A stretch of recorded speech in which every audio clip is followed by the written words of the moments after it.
പിതൃമോക്ഷത്തിൽ വിശ്വസിച്ച് ബലിയർപ്പിച്ച് ആയിരങ്ങൾ. തിരുവനന്തപുരം തിരുവല്ലം പരശുരാമ ക്ഷേത്രത്തിലും വർക്കല പാപനാശത്തും ശംഖുമുഖത്തും ഉൾപ്പെടെ ബലിയിടാനെത്തിയവർക്ക് ഒരുക്കിയിരുന്നത് വിപുലമായ സൗകര്യങ്ങളാണ്. മഴ കണക്കിലെടുത്ത് കടവുകളിൽ സുരക്ഷ ശക്തമാക്കിയിരുന്നു.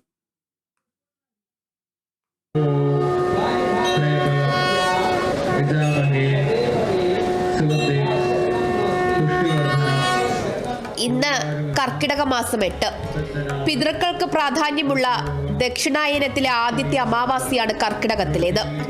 അമാവാസി ദിനത്തിൽ എല്ലാ മാസവും ബലിതർപ്പണം നടത്താമെങ്കിലും രാമായണ മാസം കൂടിയായ കർക്കിടകത്തിലെ വാവുബലിക്ക് പ്രത്യേക പ്രാധാന്യമുണ്ടത്രേ.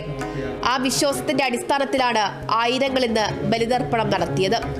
ദോഷങ്ങളിൽ വലുതെന്ന് കണക്കാക്കുന്ന പിതൃദോഷം അകറ്റാനും പിതൃക്കൾക്ക് ആത്മശാന്തി ലഭിക്കാനുമാണ് ബലി അർപ്പിക്കുന്നതെന്നാണ് വിശ്വാസം. ഒരിക്കൽ വ്രതമനുഷ്ഠിച്ച് മനസ്സും ശരീരവും ശുദ്ധമാക്കിയാണ് ബലിതർപ്പണ ചടങ്ങുകൾക്ക് തയ്യാറെടുക്കുന്നത്. അല്ലെങ്കിൽ പിതൃക്കളെ പച്ചക്കറിക്കുക, ചോറിരിക്കുന്ന ഇലയെടുത്ത് ഉരുള മൂടി വയ്ക്കുക, ചോറിരുന്ന ഇലയെടുത്ത് ഉരുള മൂടി. മഴ കണക്കിലെടുത്ത് കടവുകളിൽ പ്രത്യേക സുരക്ഷ ശക്തമാക്കിയിരുന്നു. ശംഖുമുഖത്ത് ബലിതർപ്പണം നടത്തിയവർക്ക് കടലിലേക്ക് ഇറങ്ങുന്നതിൽ നിയന്ത്രണമുണ്ടായിരുന്നു. പിണ്ഡം കരയിൽ തന്നെ നിക്ഷേപിച്ച് പ്രത്യേകം തയ്യാറാക്കിയിരുന്നിടത്തു നിന്ന് സ്നാനം പൂർത്തിയാക്കേണ്ടി വന്നു.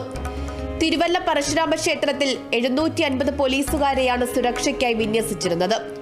വർക്കല പാപനാശം, വേലൂർക്കോണം മഹാദേവ ചാമുണ്ടീശ്വരി ക്ഷേത്രം, പെരിങ്ങമല വിഷ്ണു ക്ഷേത്രം ഉൾപ്പെടെ ബലിതർപ്പണ ചടങ്ങുകൾ നടന്നയിടങ്ങളിലെല്ലാം സുരക്ഷ ഒരുക്കിയിരുന്നു. ഇക്കൊല്ലം ദേവസ്വം ബോർഡ് വിപുലമായ ക്രമീകരണങ്ങളാണ് ഏർപ്പെടുത്തിയിരുന്നത്. KSRTC പ്രത്യേക സർവീസുകളും ഒരുക്കിയിരുന്നു. Kerala vision news, Thiruvananthapuram.